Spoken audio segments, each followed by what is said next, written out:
Hi everyone. Today I'm going to tell you a personal story. And a personal story means it's something that happened me or you if you want to tell me a story. This happened one morning about 3 weeks ago and it's called The Lost Puppy. Can you guess what the story's about?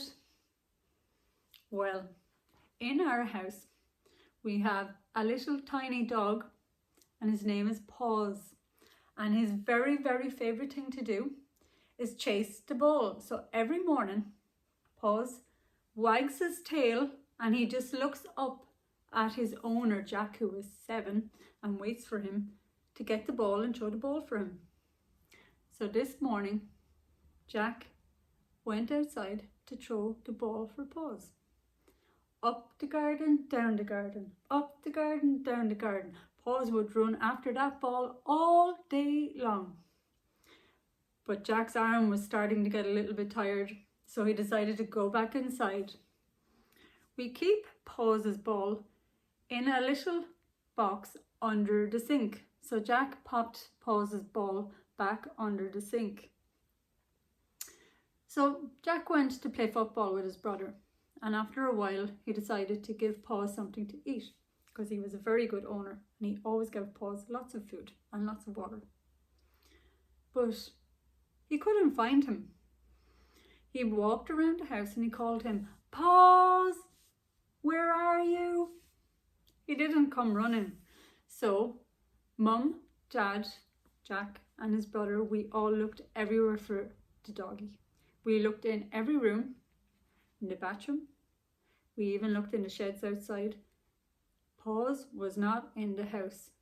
Now, this was a bit scary because what do you have outside your house, guys? We have a busy road. So what if you got out on the road? What can happen if you get out on the road? And especially if you're a little dog who doesn't look up the road and down the road to make sure there's no cars coming.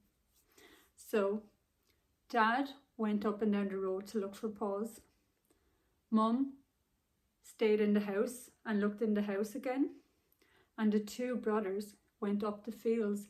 They went up the hills and down the hills and up the hills and down the hills and over the ditches, and all of the time they were shouting, "Paws, Paws, where are you?" This went on for hours and hours. We couldn't find him. We were getting really worried. Well, Dad came back from searching the roads. He said there's no sign of him anywhere, and he knocked a few houses and said, "No, sorry, I didn't see any little dog." And Mum said, "He's definitely not in the house and he's definitely not in the garden." And the 2 brothers came back and they said, "He's not up the fields." We didn't know what to do. Jack went upstairs and he had to sit down on his bed and he tried to relax, but he just couldn't because he really missed his puppy. So he had a big sigh and he went back down the stairs, and because he was thinking of Paws, he went over to the cupboard to take out his ball, and guess what?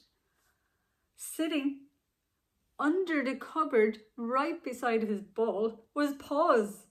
And when Jack opened the press, he hopped out with the ball in his mouth and his tail wagging, ready to go chase the ball again. So everything was okay, and guess what? We looked up the roads and down the roads, up the fields and down the fields, in all of the rooms in the house, and the whole time Paws was right under our noses. But at least it was a good story, a happy ending story, and this time Jack and his mum and dad and brother all went out to the garden to throw the ball for Paws. So if you ever lose your pets, guys, check the press in under the sink just in case. You never know. Bye.